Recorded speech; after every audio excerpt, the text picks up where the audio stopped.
Aygıdı Tatar yaşları. Yazan Numan Çelebi Cihan. Aygıdı Tatar yaşları okumaylar. Erenlerge eş bolup yol kumaylar. Başta akıl var eken közde karu.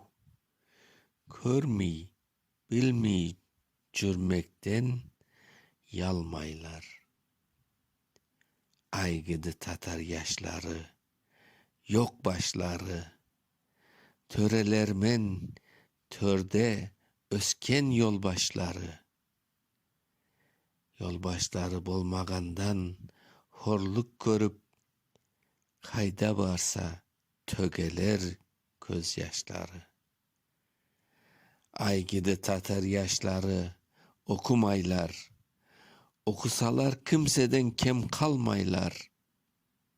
İstanbul'da, Paris'te birinci bola. Yaponlar da artından yet almaylar.